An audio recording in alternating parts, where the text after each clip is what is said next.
Conquest of Happiness by Bertrand. Great book, great read. Part 1, Chapter 1. What makes people unhappy?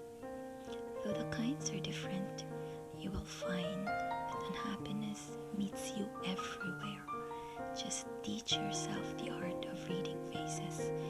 Make yourself receptive to the moods of those whom you meet in the course of an ordinary day.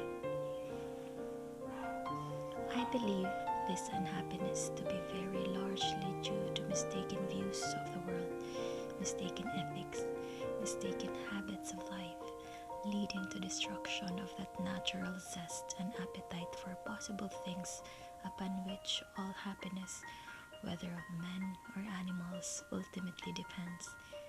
These are matters which lie within the power of the individual. External discipline is the only road to happiness for those unfortunates whose self-absorption is too profound to be cured in any other way. Interest in oneself, on the contrary, leads to no activity of a progressive kind. There are different kinds of self-absorption. The sinner, I mean, the man who is absorbed in the consciousness of sin. This man is perpetually incurring his own disapproval, which, if he is religious, he interprets as the disapproval of God. Narcissism is the second example. In a sense, the converse of unhabitual sons of sin. It consists in the habit of admiring oneself and wishing to be admired.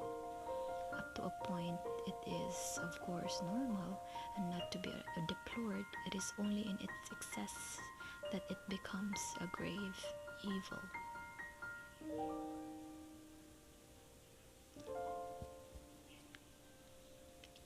When vanity is carried to this height, there is no genuine interest in any other person, and therefore no real satisfaction to be obtained from love. Other interests fail even more disastrously. A narcissist, for example, inspired by the homage paid. The typical unhappy man is one who, having been deprived in youth of some normal satisfaction, has come to value this one kind of satisfaction more than any other, and has therefore given to his life a one-sided direction, together with a quite undue emphasis upon the achievement as opposed to the activities connected with it.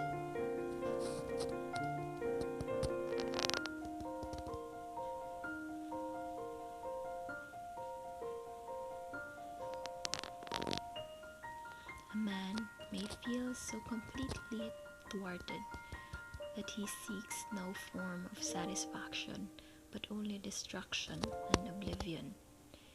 He then becomes a devotee of pleasure, that is to say, he seeks to make life bearable by becoming less alive.